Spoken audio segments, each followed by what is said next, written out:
Welcome to Maximum Impact Episode 3 with Jeffrey Hayzlett, primetime TV and radio host, keynote speaker, best-selling author, and a global business celebrity. After 25 years of success building and growing tech-based startups, I've realized that humanity's future is in the hands of innovators and entrepreneurs. I've created this podcast to bring together the brightest minds in the areas of personal development, exponential technology, and business, to help entrepreneurs train their minds, launch and grow disruptive businesses, and make our world a better place. Now, back in 2010, I'd become quite active on Twitter, and Jeff Pulver invited me to New York City as a character to take part in the 140 Conf State of Now conference. Now, Jeffrey Hayzlett was still at Kodak at the time, and he was one of the speakers, and he just totally blew the crowd away with a great presentation. Now, we connected at that time and stayed in touch ever since, actually. Jeff was involved with the Apprentice as part of Kodak, so you might really recognize his name from that. Had a show on Bloomberg TV and eventually launched the C-Suite Network, a media company and social network aimed at the C-Suite. I've actually attended some of their events as well. Jeffrey has been involved in over 200 companies. He was recently inducted in the Speakers Hall of Fame. He's a best-selling author of 3 books, running the Gauntlet, the Mirror Test, and more recently, Think Big, Act Bigger. Now, Jeffrey is physically imposing, larger than necessary, as he would say, and outspoken, and yet he's always giving me the time of day when I had a business question or was on the edge of a big decision. In fact, I zipped down to New York City last year when I was trying to decide on my next move. When I told him I would call it Maximum Impact, he said, "That's a great name," and so it was. I stuck with it. He's truly one of the most amazing individuals I know, and I'll be grateful for his advice as long as I live. I feel so privileged to have him on my podcast today. I have a confession to make. When I was about 9, I was living in France, and we were leaving the country, and I remember looking back and seeing my girlfriend in the window. I was an early bloomer, and I promised I would get back to her on her horse, because all I really knew about coming to America was cowboy movies. So kind of exciting to have a real cowboy on the podcast today. That's good. Well, there you go. I hope she's not still waiting. Yeah. So, I always like to dial back, as far as I can. When I see people with the level of success you've achieved, and the books that you've put out, the shows, the sharing with the community and all stuff, I always try to figure out, where did it start? What was the spark? What was the turning point? And so, if you don't mind, jumping back to, where you grew up, and, what were some of the memories from your childhood, and the turning points that really put you on a path that probably was quite a bit different from the people around you? Well, I was actually with someone last night that I ran into, a speaker and his wife, and I joined a reception. And I was sitting there talking to his wife, and as we get to, cursory kinds of questions, who are you, what do you do, blah blah blah. But we got into finding out that she was from a military family, and I'm a military family, and her family was in the Air Force, and my family was in the Air Force, which we immediately bonded. We understood each other because it's a different language. I grew up moving from place to place almost every single year. So for me, making new friends, learning new things, having to adapt and change was a constant thing. In fact, to the point where I would tell people, yeah, every year we move to a different school, and people say, well, that's not normal. Well, it's normal to me, right? And so I think that experience allows me to do many of the things that I can do, and be able to have the kinds of relationships I have with lots of friends all over the world, and being open and more, I think, receptive to change. And that's given me the opportunity. And then I would say, even beyond that, was my just I think, a very blue collar background in terms of my mother and father, and the things that they made us do.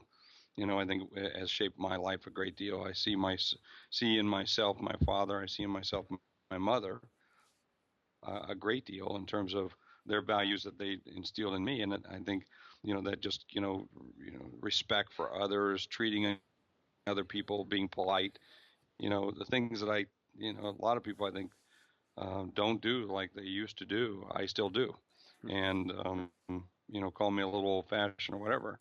I'm pretty stuck in my ways about certain ways that I do things. So stuck in your ways in certain ways, and willing to change in others, based on your history. I mean, it's funny, the move that I've been planning, to me is just a change has been a constant. I mean, as a kid, we moved quite a bit as well, and it was from one country to the next, from one language to the next. And when I started talking about moving the family from Canada to California, I still have teenagers, and people thought I was kind of crazy. It's like, well, you're going to be pulling the kids away from their friends and so on. And my reaction was the same as yours. You really need to get used to change, to meet new people, to be comfortable living almost anywhere, and just making friends right away, and getting integrated. So it's very interesting. So in terms of when you were growing up, what was the point that you're in South Dakota and you decided, or something happened that made you sort of think beyond your environment and really grow out of Sioux Falls, but also South Dakota, and be on the Yeah. world stage? Like, was there a moment that just turned for you? Yeah, and it was at some point I was doing business and I was thinking, geez, I'm building a fairly good sized business. I was doing pretty good in the city of Sioux Falls, and geez, I'm the biggest printer in my county and the biggest printer in this side of the state. And I was running a printing business at the time, and along with the PR business at the same time. And I finally just realized it just popped, and I said, I could do this outside of South Dakota. I could go do this in Iowa. I could go do this in Minnesota. I can go do this beyond those borders. I could do this consulting work that I was doing with the PR and stuff, the campaigns and things that we were running. I could do that worldwide, and literally that's what happened. And I just started realizing that it's just zeros. It's the same kind of people. When I've said, look, I'm from a place most people only know on a map, South Dakota. They've never been there. Most people haven't. Most of the time, I run into somebody. I conversation today with an executive here in New York City. He said, "You're the first person I've ever met from South Dakota." And there are more people in the stand in the Indianapolis 500 the day of the race than our entire state. Now, that's not knocking our state, because I think our state's got great resources. I think it's the most beautiful place in the world to live, and I think it's got the nicest people. But we all tend to think about the same way about all wherever we live. But and I think it's a very special place. But yet I've gone on to become a Fortune 100 officer, which is a rare, very rare thing, because there's only 500 of those people in the world. I've gone on to run tons of businesses and buy and sell over 250 businesses in my career. And when I've been sitting in these boardrooms, and I've been sitting on the sets of TV shows, and I've met some of the biggest billionaires in the world, been business partners with them, and met presidents and prime ministers, and you can name it. I started realizing pretty early that they're the same as you and me. There's no difference. Whether you're running a business on Main Street or running a business on Wall Street, it's just zeros. Same principles, same people, same things. I don't know. I drank that Kool-Aid pretty quick in my career, and realized I could do this. And I tell you Alan, another great example of when it popped. I'm a big guy, as you know. You and I've met. I'm I'm 6'3", 200 pounds, and I remember I never thought of myself as being big, ever. Never thought of myself as being a big guy. Just like I never thought I could do the other things in business the way I do today. And I remember looking at a picture. I played rugby, and I looked at this picture, and I went, in the picture I looked at, this guy's big. When I learned out it was me, and so I think every once in a while you have those kinds of epiphanies where you just say, I can do that. I can go do that anywhere in the country or in the world. So you've been involved in 200, 250 businesses in one way or the other. At which point did the Kodak thing happen, and how did it happen? How do you step up to that level? It happened in a couple different ways. the first I'd been involved with Kodak over the years, over the last couple of decades. Prior to that, in the printing industry and imaging industry, Kodak's a pretty big deal in there. One of the biggest players in the world, if not the biggest player, um, with the technology it had. And many years ago, I was out giving speech called how to sell to Attila, and how selling to. I was giving speeches back in the 80s. And sponsored my keynotes and my workshops that I did for groups, and I trained some of the Kodak salespeople. But that's not how I eventually got there. It's never a direct route necessarily. But I was in early 2000, 2002, 3.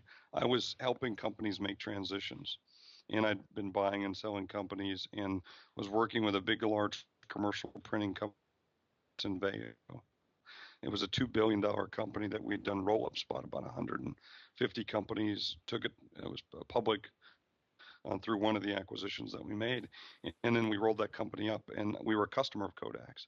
And then I helped, while I was doing that, I helped sell a to Kodak, and as a result of that, they said, "Hey, why don't you come and work with us?" And I had a guy that was working inside of Kodak who literally called me every day for a year, begging to come there, and then called my wife saying, "You need to let Jeff come and work here," and then called the president of the company, who he didn't report to, but one of the presidents of one of the divisions, saying, "You've got to hire Jeff Hayzlett. You got to hire Jeff Hayzlett."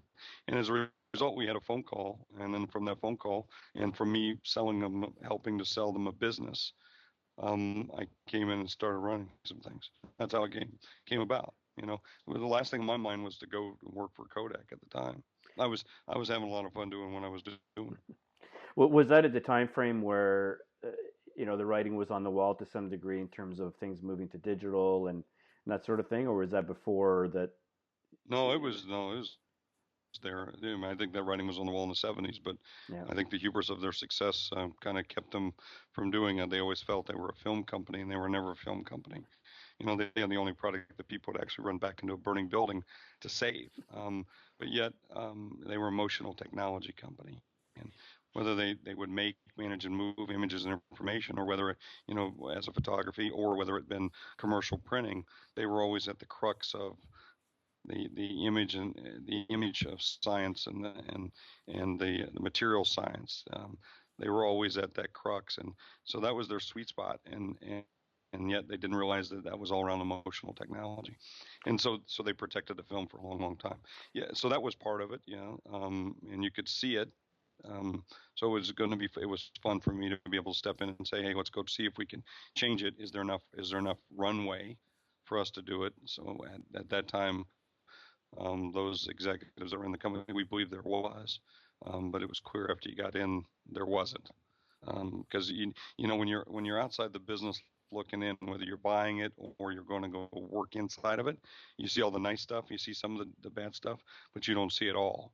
And it's only once you get inside and start rolling up your sleeves and start, I mean, literally cleaning closets and throwing file cabinets out, and literally stuff that I was doing like that, even as in a in a C-suite role like I had, you just couldn't see the depth of, oh man, what a mess. What was the big lesson, the one that you just mentioned, which is even a company that size not really understanding what it was about, and sort of letting the risk and the fear of cannibalizing yourself cloud your judgment and cloud what it is that the company's actually about, what makes it special. No, I think everybody understood what made it special. But I think it was Peter Drucker that once said, culture eats strategy for lunch. Well, the culture was all around film. So no matter, even if you changed in the business, like 2/3 of the business, once I got there and what we built up, it had already shifted to digital. The business was digital, okay, but the innateness of the culture around the film, you know, and what that was about, you just couldn't overcome it. So here's a great example. Everybody, when I got there, they saw I was working hard. I mean, I was working really hard. I was one of the hardest working people inside the company, and because I cared about it. I mean, come on, this is Kodak. I mean, this is one of the biggest, most iconic companies in the world. I mean, this is one of the biggest modern day companies in the world. And if you go back, I mean, if you know anything about George Eastman's history, his background and what he did, I mean, this was the richest guy in the world at one time. And, he was the JP Morgan. He was the Bill Gates of our time, the Elon Musk. And I mean, that's the way you'd have to describe him. And I'm going to work with the pedigree of that company, and I'm going to sit in his office, and I'm going to be able to walk the same places he walked. And man, this is freaking cool. But if you walk around and start talking to employees, and you start realizing that everybody thinks their best days are behind them, you know, that the best that they're going to do is what they did, then there's no upside. And you don't know that until after you kind of get there to some extent. That know, when Peter Drucker says culture eats strategy for lunch, he's exactly right. If you think your best days are behind you, not ahead of you, then you're not going to improve it, because everybody would go around saying, Jeff, make it like it used to be. Well, look, I mean, let's be clear. I don't look like I used to when I was 20. I look better. You have to have that attitude. You have to have that mood. And these guys didn't have the mood. It was like you walked in there, and it was stuck in time. Literally, the hallways, the look, the feel. And even though we made those changes to make some of those changes, painted it and did this, and I got to tell you, it's one of the most frustrating things that you'll ever experience in your life. You talk often about coming into a new business and cleaning it up and cleaning the floor and reorganizing. Is that really about culture and sort of starting to shift the culture because of those lessons, or is it there's something else Yep, to that? and you have to try to make it infectious. I once took over a business. I think I wrote about this in my book, where had an employee who was working for me, and I walked in and I bought a franchise business. It was New Horizons Computer Learning Centers, and the place was a mess. It was just filthy. I mean, filthy. In fact, we cleaned the kitchen and found out the tiles were white, not gray. Okay, by just mopping correctly. So it was just filthy, and I started cleaning up, shampooing carpets and everything else. And one of the things I told everybody is that you're going to start wearing shirts, and uniforms. So everybody get black pants, and then here's your shirts. And one of my managers told me, I didn't come to work to wear a shirt. I came to wear a suit and tie. I said, you're going to wear that shirt, or you can get the hell out of this business, because I want, when people walk in here, to know who's running the place and who's working for the place. And I want an image and look that looks good, and that what you're wearing and doesn't look good. So you have to literally get them to drink the Kool-Aid, and then hopefully drink it by the gallon full, and not sip it. I mean, drink it, commit to it. Now, some people don't like that analogy, but that's what you have to do. And if you can't get everybody to do it and move it at the same speed and the same level of excitement, then you're only going to be able to move as fast as your slowest common denominator. I mean, that's as good as you'll be. I don't give a shit who you are. I don't give about how great you are. You can only move as good as whatever your slowest common denominator. So if you got people who aren't doing great customer service, you're not going to look good. If you don't have people who are making great quality of products, delivering the services, or answering the phone, you're only going to be as good as that person. And so it's incumbent upon you to make those kinds of changes. And to me, it's symbolic. Clean your own bathroom, clean up the place. It's also about saying, well, this is how we operate. So really, culture is really how you either turn things around or you get everybody singing from the same song sheet before you really delve into anything else. Almost. No, I Just think get everybody in line. I think that's the mood, and Mm-hmm. that's setting the SOP. Mm-hmm. How are we going to operate? What are we going to look like? How are we going to feel? So it's delivering on the brand promise. The culture is something that occurs over a long period of time. To make a shift in culture, you can't do it quickly. It takes a long time, and the culture is collective, meaning that's what it is. I mean, it's a population, and the way in which the populations operate over a period of time. And so inside of a company, if you have 48,000 people, there's 48,000 people make up the culture. The CEO doesn't come out and say, hey, this is our culture. Mm-hmm. No, it's the 48,000 people acting, as one or acting as a collective group that makes up the culture. So you want to move a lot of people, man. First thing you got to do is shift the mood. And then eventually the culture develops from that. And you can say, this is how we're going to operate, and these are our rules, these are our values, and you get to there. But, it doesn't happen overnight. Okay. Fantastic. I'm gonna think a lot more about culture. I think it's often a missed component of business. Um, Well, I think, to be honest with you, Alan, I think yeah. people miss mood more than they miss culture. Mm. I think we spend too much time thinking about the culture, and I think it's important. But like I said, the culture is going to develop over time. And, it's like thinking, well, this is our family, and we think, how we're going to build our family.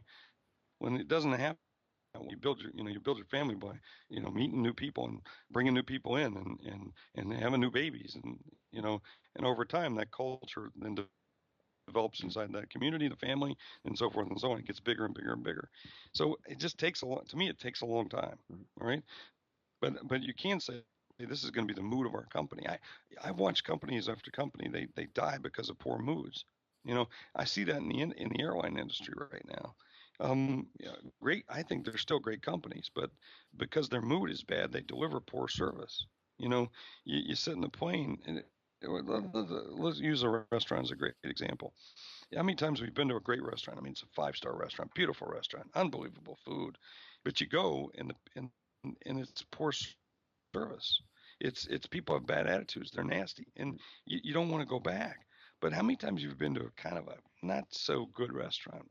It's not the best food. It's marginal, but the people are such great people. You want to go back, again and again and again. There's a couple. How many restaurants I can think like that? Yeah. It's Where about the experience, the, right? It's about the experience, what it exactly. feels like to be there. Yeah. Yeah, the mood's good, Mm. and so it makes you feel good, and you want to be a part of that, and that's cool. But I just don't see. I see people spend way too much time about talking about culture, which they can't usually affect, but they can affect the mood. A leader can't affect the mood. And it's funny when whether you go to Starbucks or restaurant, wherever it is, and you get exceptional service, I usually note down where that was and who that person was. As a potential hire for the future, because it's hard to develop, and a pretty key way to build the mood and the culture is to hire the people that that have that attitude coming in, rather than trying to drill it into them later. Um, it's a bit of a bizarre habit that I have, but it's worked well. No, I to be honest with you, I do the same thing. I met somebody the other day, and I said, "Wow, let's get to know this person, even though they're not in our field. That's the kind of person we want working for us." Yeah. Now, shifting gears a little bit, I've been part of the goal of Maximum Impact is really to help entrepreneurs, and there are a lot of different stages. My one of my teenagers is in her late teens now, and trying to figure out their next step, and we've been talking about business. So the starting the business element that most people don't think about. I mean, it's not something that they're taught in school. So you got sort of that stage, and then you have the stage of company that's running, and maybe it's making a few $100,000, sort of sub million, and most of those fail. I don't know what the stats are, but 90-95% of the businesses fail. Others will get stuck in the $1 million range, $1-2 million, not really scaling. And then you got the ones that you tend to focus on at C-suite quite a bit, which are the sort of the 10 million plus types of businesses. If funding, personal revenue and so on was not a factor, which of these areas do you think would be the most beneficial from a improving the country point of view? What's the biggest maximum impact for investment? Is it getting more people starting businesses? Is it helping them scale? Is it the 10 million plus businesses that are really going to drive the economy? What are your thoughts on that? Well, I think it's always about great businesses that generate good profits. I mean, I think, growth is the key. And so whether you're growing new businesses or you're growing bigger businesses, the key is the growth. So wherever that comes from. So, if our leaders were focusing, they want to focus on how can they stimulate growth across existing companies that so get out of their way, and two, how can you create a culture or an environment where you can spawn more and more of those businesses, and then where you can you can be more efficient. How can you have it was the former CEO of Yammer gave this great analogy on Bloomberg. I was on Bloomberg set one time, and it was a absolutely wonderful analogy of how do we create sequoias. And I thought, well, what's he mean by that? And then so he described a sequoia. If you've ever seen a redwood sequoia, that there's this huge tree. It's huge, but underneath the canopy of this tree is this entire environment that springs up around that, let's just say, platform. So how can we create more of those? So more of those like a Tesla, more of those like a Facebook, or maybe it's a LinkedIn, or it's a Twitter, where this environment around it, and they become those great sequoias, and then all of this other industry then sprouts below it. I think that's a great way of being able to focus in on what kind of environment can we create, or ecosystem can we create as leaders to create more of that. That would be awesome. Interestingly, up in Canada, there's been a couple of substantial companies that kind of, in essence, fell apart. One was Nortel, and I started my own career there. It was one of these ecosystem companies that had other vendors around them feeding in, and it just created a whole market. And then when it fell apart, in essence, it splintered into various pieces. Some pieces were bought, others people would just left, they were laid off, and so on. And I was interviewed on the radio, my thoughts on that. And my view, although it was very sad for a lot of people, myself included, some people lost their pensions, like it was catastrophic for many other regards. Our whole economy was so centered on that one that it was fragile. And what came out of the splintering of that company was some people got laid off with substantial packages. They launched businesses, and now it's created a pretty healthy and more stable ecosystem around these businesses. Some of which, like one of them is a pretty substantial one here called Shopify. It went public recently, and so now you have a bunch of little companies, and some of them are really taking off. That's one, and it's going to create again that ecosystem around that. So it's a really, really cool analogy. There's a lot of those. In Canada, right? Yeah, Canada right now. I was going to mention Canada right now is doing a lot of things to stimulate growth. I mean, they got a lot of stimulus packages for a lot of small businesses that you can apply for with grants, and there's some good communities that have sprung up around, oh gosh, you're the wine company. I'm trying to think of where that wine group in the Western group, Okanagan district, and then Vancouver, of course, and then even Saskatoon. I'm on boards of directors of a couple of companies in Saskatoon, and it's unbelievable the kind of industry that's popping up there. And then certainly around Toronto and all the area south of there is I guess it's I don't know what you would call it, the northern or colder Silicon Valley. They call it Silicon Valley North. That's Silicon Valley North. Maybe we should name it after the Canadian ice wines, the Ice Valley or something. But yes. Not that it's that cold, but that would be kind of a cool name for it. But look what REM helped. REM was one of those companies like Nortel that also helped spawn entire industries that they were like one of those sequoias that I just talked about. Yeah, and the Waterloo region, just west of Toronto, is now Yep. absolutely booming. I went to that university, and I visited there back a few years ago. I was there about 20 plus years ago. It was quite a while, and I mean it's incredible how that whole place has boomed with the ecosystem combined with RIM, BlackBerry, and then the universities that are there. It really has created an incredible environment. The books that you'd written, running the Gauntlet and Mirror Test, Think Big Act Bigger, that you're being your most recent one. I read all of those, and I'm curious to know. Obviously, Think Big Act Bigger is the most recent one.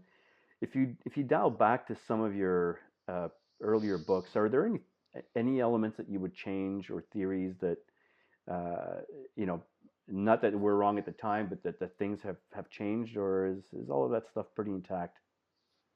I think I feel pretty comfortable with books, and each one had its own little theme, but each one had its key pieces. My first one was more introspective in terms of the mirror test, which is really realizing that the only person responsible for your business isn't your advisors, isn't your board, isn't the people that work for you. It's you. And it's not your banker, it's not your accountant, no one's coming to your aid. It's you. And the leadership means looking in the mirror and asking yourself some tough questions. So and then being clear who you are.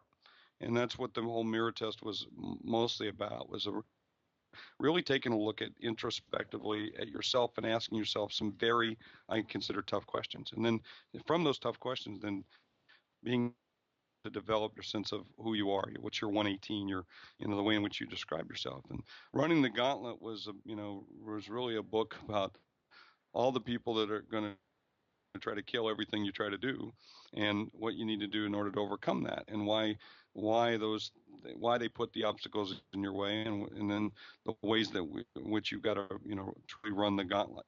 And then think big, act bigger is just saying, look, there's a bigger world out there, and you've got to define your own story. And there's lots of people who will put up, self-imposed limitations themselves, because I think we're our biggest enemies. You'll have abstract obstacles, and this is about knocking through those, knocking past those, and getting it done. And truly that the rewards of success are only really truly come to those people who are relentless, day in and day out, who deliver that success. Now, out of curiosity, I mean, I'm planning my own book or series of books, and trying to sort out whether it's one or multiple. In our curiosity, so these three books seem to be almost sequential in nature, depending on how you think about it. So sort of the retrospective, then the get started, and people trying to kill your ideas, and then kind of going, screw you. There's some big ideas that I'm going to go chase. Had you planned out the order of their series, or was that not Absolutely intentional? not. It just absolutely not. It just came about that way. I wish I would think that far ahead, but I don't.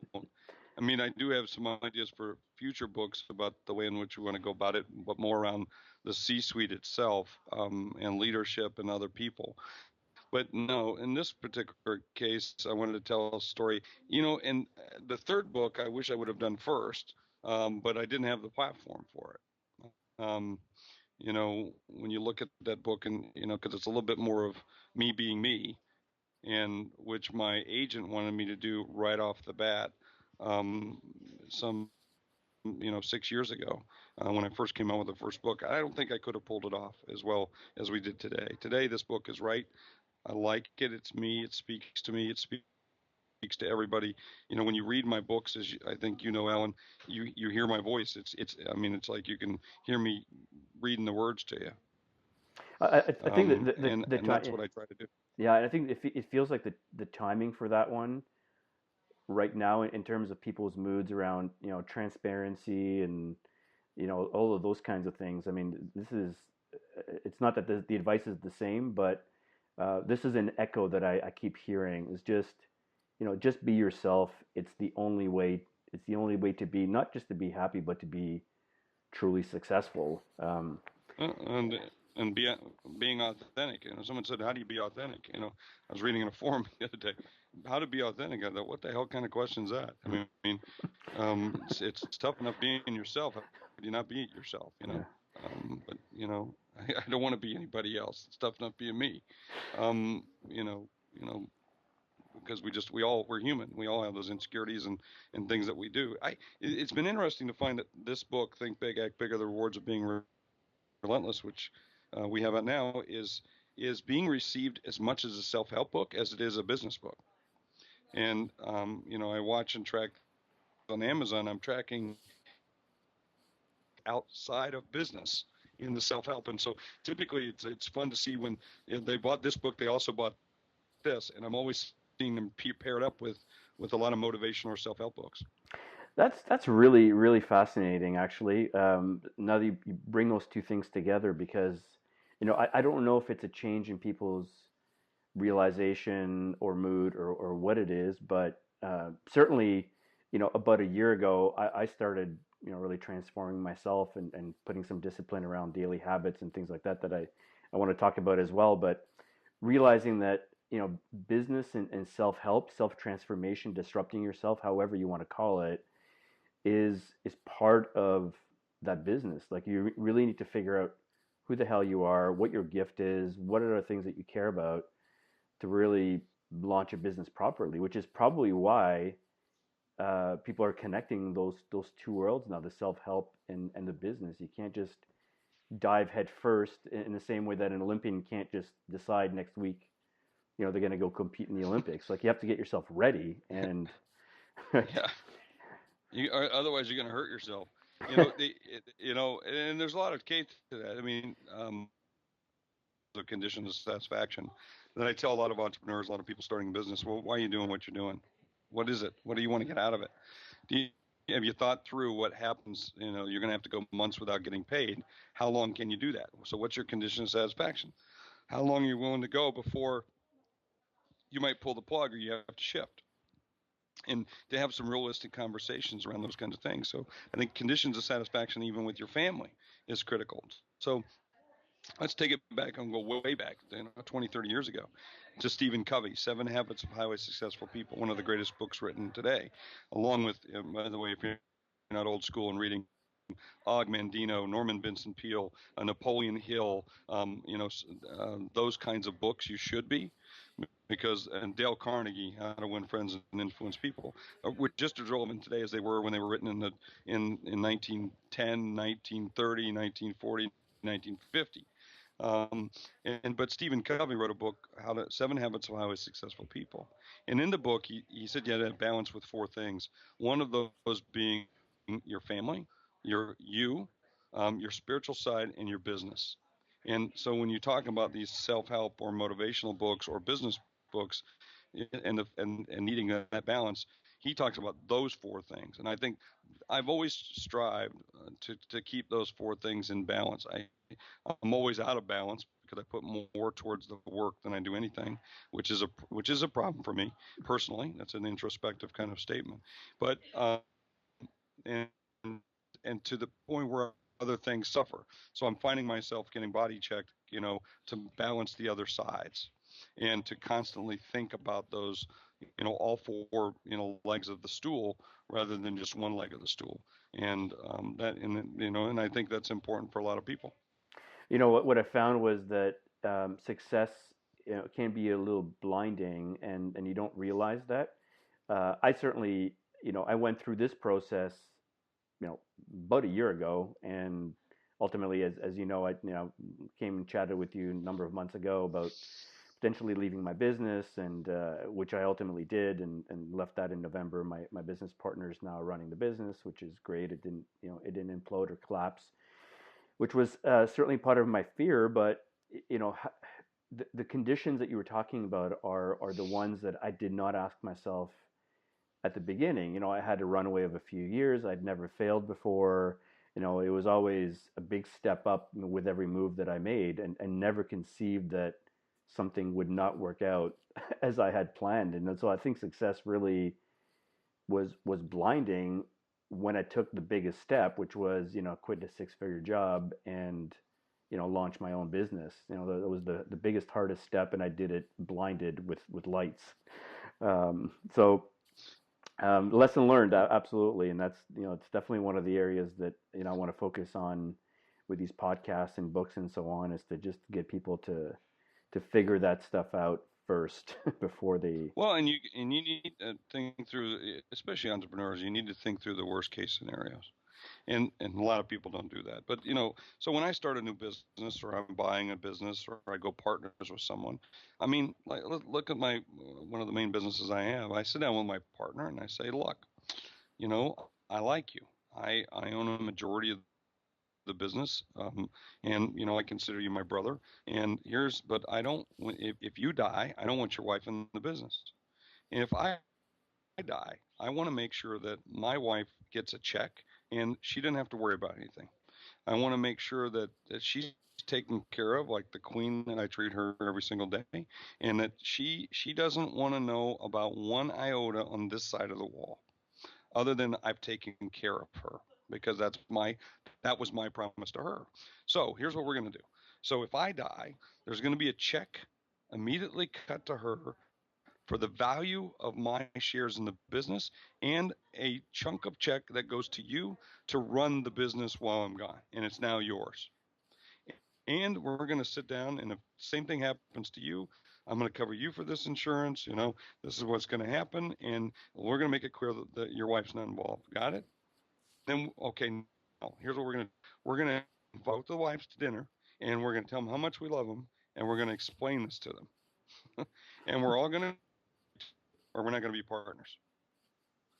And so those are but that's not an easy kind of conversation to have. I'm shortening it up because you can imagine you got to sit down and say those kinds of things and say, to my partner's wife, I love you and we want to take care of you, but I don't want you in my business.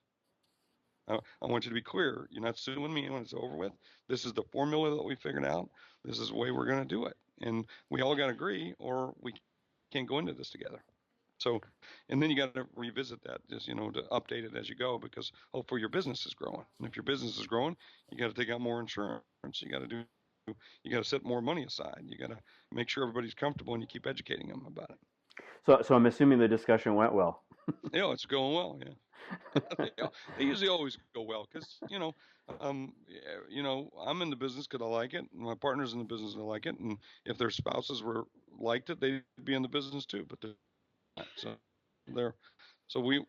everybody's conditions of satisfaction are being met. All right.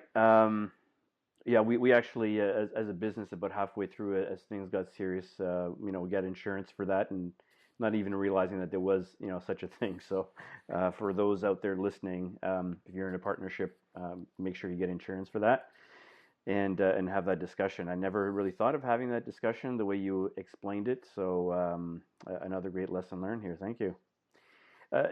Curiosity, in terms of daily habits and discipline and so on, are there some things that you do religiously? I mean, maybe having come from a military family, there's some specific things, but curious about your daily habits.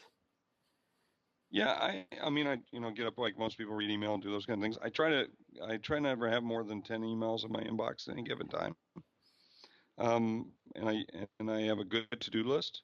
I write things down, the big things I got to accomplish. I do what I call management action review. It's something I got into a habit with years and years ago, where I basically make a list of the top, 3 to 5 things I got to get done for the week. What things didn't get done last week that I need to carry over, and what did I do right now? And so what are my learnings, And so I try to implement those all the time. So I keep track of the things I'm supposed to do and I write them down. So, I have a little pad that I use, and usually one sheet of paper. I keep everything on one sheet, and I just kind of update that on every couple of days. I don't do it every day now because I just don't have to. I'm good habits, but that's how I do it. People know around me, if I write it down, it means I'm going to get it done. If I don't write it down, might be a chance I won't do it. So that's just one of the things that we do. So but I use email and I use my list is that way. So even like I tell people, send me a note, and then that means that's in my to do, and so I get it done because I literally try to clean out my inbox every night before I leave. By the next day, it's cleaned up. I don't like to have it in there. Yeah, I've actually noticed that you respond pretty quickly, so that's part of that strategy. And I finally achieved inbox zero on a daily basis. Every day, in part because some of the tools that we use, like Slack and so on, so they kind of reduce a little bit on the mass emails and reply to all. But but even like Slack moves conversations and does things. It can interrupt you. I mean, you have to learn to kill. I call it killing. In the book, I talk about killing squirrels, the disruptions that come up. I just got to kill them. Nope, not doing that. nope. That's I use my Caitlin rule in the book. Hmm. That's what I got you for. Yeah, If yeah, I you can't remember. Yeah. take care of that, Hmm. what do I need you for? So, you just got to get real good discipline about the things that work well for you and stick to it. You got to have a good regimen, like working out, doing the stuff that you do to make healthy. I mean, eating right. I mean, hello. It's like I lost a lot of weight. Someone said, "How'd you do it?" I said, "Well, I did the shut your mouth diet." You shut your mouth and you expend more calories than you take in, and oh my gosh, it's unbelievable. You lose weight. You still cutting out the It's Mountain pretty Dew? simple. I haven't had a Diamond Dew in, Since oh probably the gosh, last one I probably brought to you. probably the last one you brought to me. Now I am doing a lot more Scotch and, as you know, Irish whiskey and Canadian whiskey, and but other than that, but in moderation. I'm holding up my hand and fist Yeah. in moderation. What? Any thoughts on meditation? It's something certainly that that I've been doing. A lot of people talking about that. Is that something that you've done or tried, or what are your thoughts on? Yeah, I like meditation. We all do it in different ways. I mean, I like to go hunting. I like to be outside. I like to clear my head. I use time on the plane. We're that those moments in the morning when I first wake up or when I go to bed, where I just really think through the day, think through the things, and and to me, those are quiet times or quiet periods. Um, I think you have to. I'm a very spiritual person. I think you have to center yourself in some way. Um, and so whether that's meditation or just breathing or just quiet time or being next to the person you love, just whatever that is, that's I think it's important for you. Yeah, I gotta find that. I mean, historically, I personally had real trouble sleeping. Worked till 1, 2, 3 in the morning, and then when we had kids, of course, you get up early in the morning, and I never fixed that until about a year ago, and meditation was pretty key. I've actually been using some tools like an app called Calm, sort of like a guided meditation, and just to kind of get the practice and the regularity going, and now I can do it on my own without the app and sleep like a baby, which is a bit of a miracle. So that's it's really neat to hear how people approach that in different ways, but still, ultimately it's about centering yourself. Um, all right, let's shift gears to some crazy, really big stuff or big crazy ideas. There's a quote that I read recently from Larry Page. Says, if you're not doing some things that are crazy, then you're doing the wrong things. Um, there were some crazy ideas that you shared with me back in New York a few months ago, and I've been looking a lot at exponential technologies, and it's things that are really hard for people to grasp because they usually sort of start underground, 0.1% that doubles to 2.2%, which is still dinky, and then it hits 2 and 4 and 8 and 16, and then boom, the hockey curve just takes off. And so there's some technologies that I'm tracking and doing deep dives on with podcasts and research and so on. And I'm curious to know if you ever come across these or working with businesses and have some thoughts around some of these. Um, so let's touch base on a few of these. 3D printing. Now, there was a Mattel just announced a $299 3D printers, and a 3D printer. Basically it's for kids to design and print toys, and that just, I mean, I've been looking at 3D printing for a while, but that one kind of blew my mind because it's the first truly it's not the first printer that's consumer grade, like $1,000 but aimed at kids and families. And is that something you've been tracking at all or Oh, have interest in? absolutely, without question. I mean, obviously, having been in the printing industry and understanding imaging and technology and material science, it's for sure. But it ain't about the price of the printer; it's about the price of the ink. Yeah. That's when you want to get. So the printers might come down in cost, but what's the cost of the polymers or the products that you put in it to create the device, create the thing you need to do for the 3D side. So sometimes great you can make You can make a whistle, but you could have bought that whistle for 50 cents down the street, but that one just cost you $50. So, it's the technology's coming. It's just not there. I think for one-off things, it's really cool. I envision us, I'm working on a couple of projects where imagine going to a restaurant where you have a 3D food experience. Where the chef is not only just a foodie, but also a technologist, where we actually have meal presented from 3D printing. I mean, there's lots of things that are going to have some impact on us and have some pretty cool things that will impact our lives in a positive way. And well, whether from aesthetics perspective in terms of just the experience, but also just nutritionally, could also do that. But we're a ways away from that, I think, in terms of where everybody has a 3D printer and I broke this and now I'm gonna print a new one. Yeah, and we're a ways away. That's it. That with a lot of these technologies, I remember, when I launched my startup, the initial premise that I started with was substantially different from what I ended up. And I think the idea that I started up with about 10 years ago is just coming around now. So getting the timing right is definitely one of the keys. And with 3D printing, there's no question we're going that way.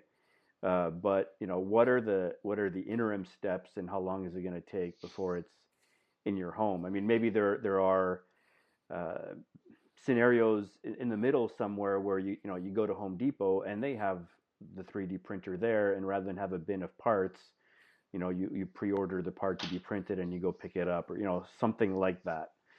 That's still commercial, but consumer level at the same time. And I think it's one of these things that it's sort of just still a little under the exponential stage, but once it tips over, it's going to be everywhere, and we'll wonder where it came from. What are some other technologies that you're tracking that you think are particularly fascinating, that are sort of that exponential stage? Maybe things that you've thought of, or some big ideas that you're working on that you're willing to share. Well, I think. Well, I mean, I think the biggest one that we are involved with, and that I tend to see, is the way in which we feed up content to other people, and capturing customer behavior. I think television as we know it is still, very extremely very powerful, and I don't see that changing anytime in the next couple of decades. But I do see more and more content going to be used online, and so the power of creating your own content for broadcast is going to be very, very critical. So, we're behind what we call C-Suite TV and C-Suite Radio, and we're also creating a club.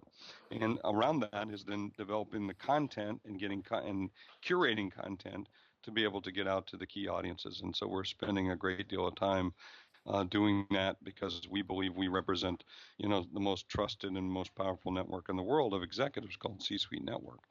And we're targeting in at those executives well over 5 million, with 51% between then and 100 million, 22% being between 100 million to a billion, and 27% of the network being involved over $1 billion. And so, we're feeding that content to that army of executives.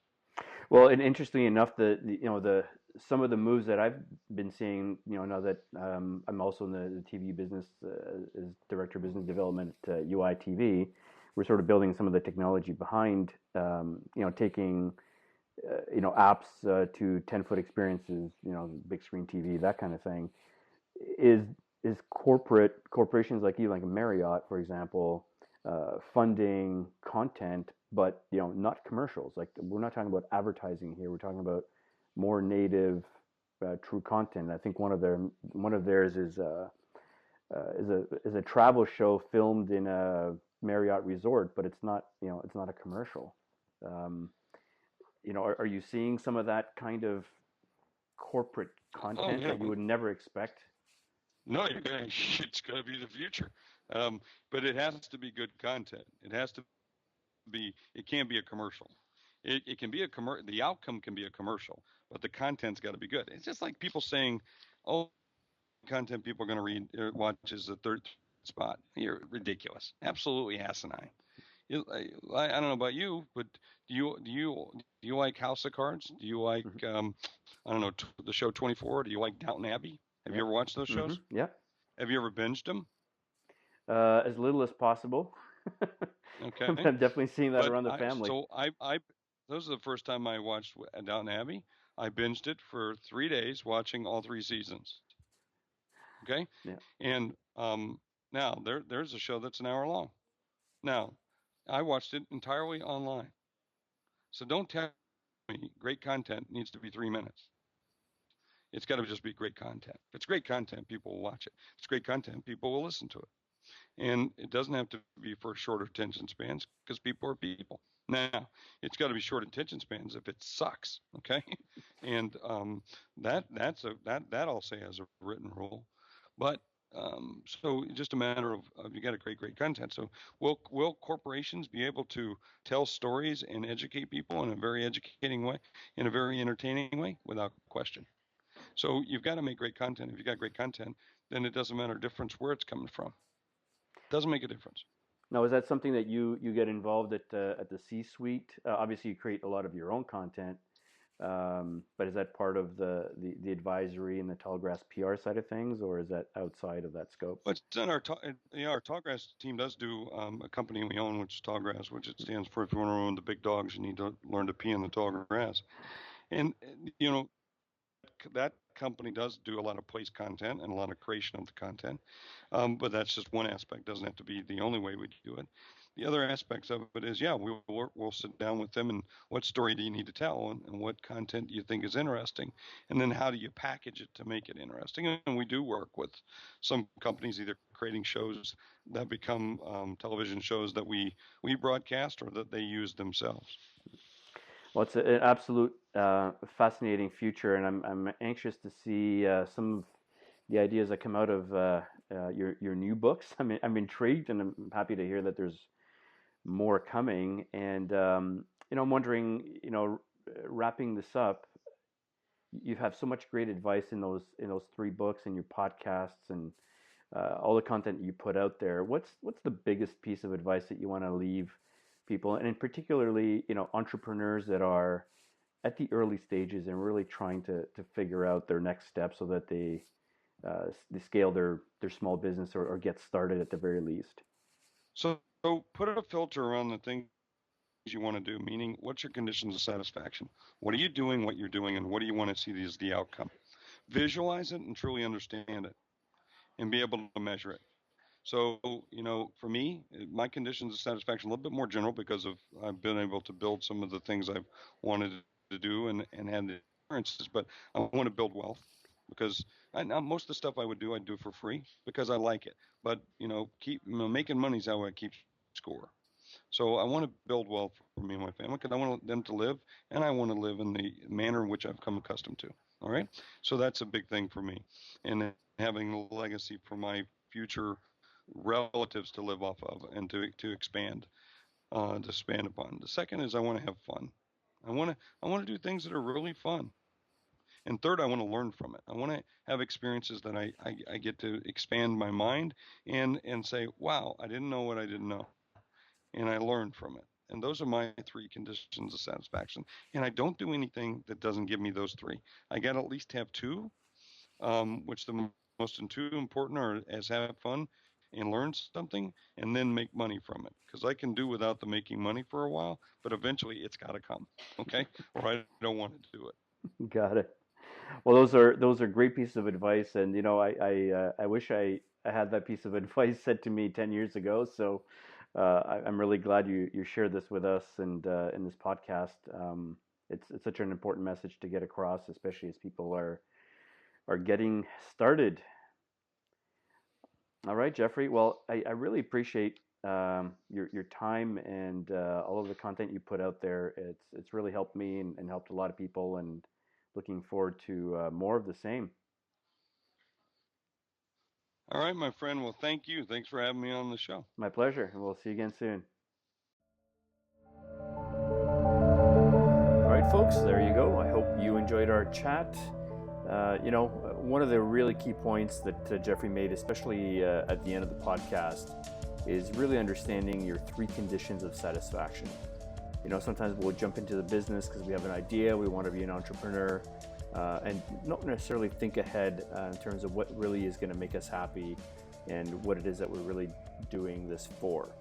So think about your 3. Obviously, they're going to be a little different for everybody, and I hope that's going to be a useful piece of advice for you. Until next time.